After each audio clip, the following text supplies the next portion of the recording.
Davos is still live today with the opening plenaries and various sessions, breakout sessions currently speaking. Let's listen to the Ursula from the European Commission. Will be affected.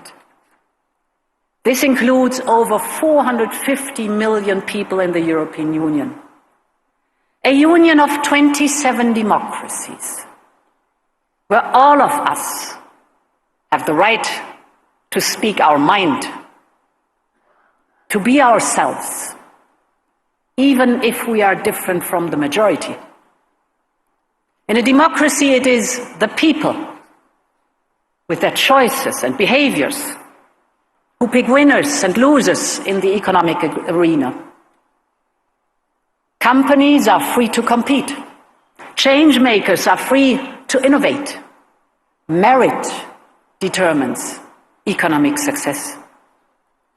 And our rules are built to ensure this, to protect intellectual property, to protect the safety of industrial data, to protect the savings of people and companies. And Europe stands up for global trade based on fair and open markets. Of course, like in all democracies, our freedom comes with risks. There will always be those who try to exploit our openness, both from inside and out. There will always be attempts to push us off track, for example, with disinformation and misinformation. And nowhere has there been more of that than on the issue of Ukraine. So let me provide you with some real information. Russia is failing on strategic goals. It is first and foremost a military failure.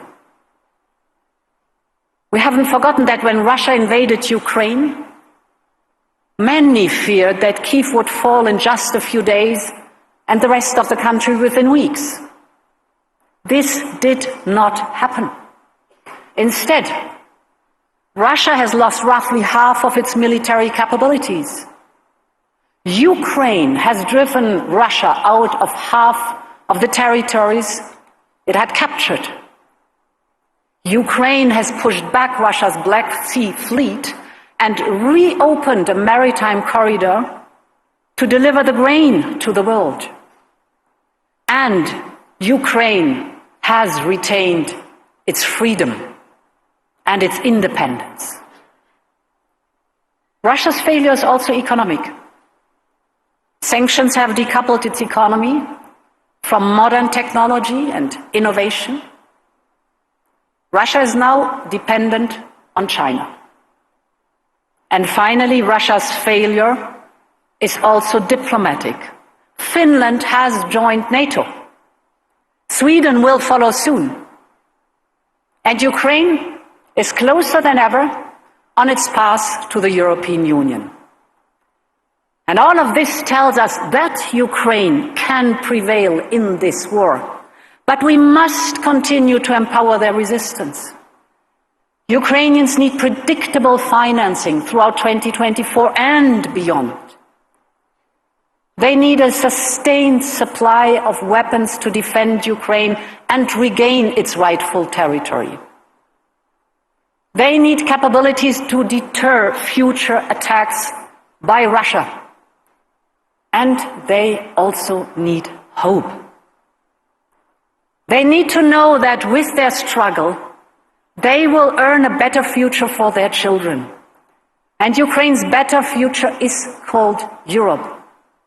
And it was with immense joy that last month we decided to launch the negotiations of accession for Ukraine's EU membership. This will be Ukraine's historic achievement, and it will be Europe responding the call of history.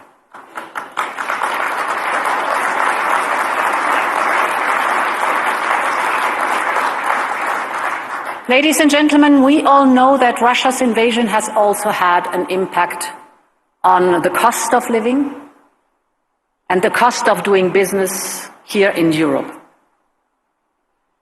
I know how much that has affected some of your companies. But I started by saying that the risks we face require collaboration between countries and businesses, and that our joint capacity to respond was far stronger than we might believe. And nowhere is this best exemplified than when it comes to energy and sustainability. 2 years ago, before Russia's aggression against Ukraine, 1 in 5 units of energy consumed in the European Union in 2021 were imported from Russia. The high dependence on Russia was widely recognized as a risk, especially after Russia's occupation of Crimea. And then came Russia's invasion of Ukraine. Russia had already increased Europe's vulnerability by deliberately not filling gas storages to their usual level. And in the face of Ukrainian heroism and European solidarity, Putin decided that the time had come to threaten Europe directly by cutting gas supplies and using energy as his weapon. We all carry the bruises from Putin's decision. We faced difficult choices and uncertainty, especially during winters. But we made the right choices. Now, only 2 years later, Europe has taken its energy destiny back into its own hands. Last year, 1 in 20 units of energy consumed in the European Union came from Russia. Sure, the crisis checked momentum in the European economy, but fears of economic collapse proved unfounded. And now energy prices have come down and stayed low, even during the recent cold snap at the start of January. Gas storages are still well supplied. Europe has made real progress in improving the resilience of its energy system. How was this possible?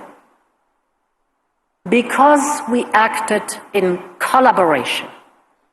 Because we had well-functioning and open markets and good friends around the world that stepped up and stepped in alternative supplies.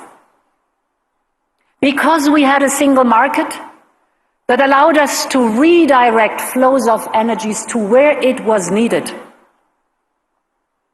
But most of all, because we doubled down on clean energy transitions, investing in the clean, efficient, and renewable technologies of the future. European industries and companies have been central to this. Latest numbers from the International Energy Agency show that growth in renewable energy capacity hit another record in the European Union in 2023.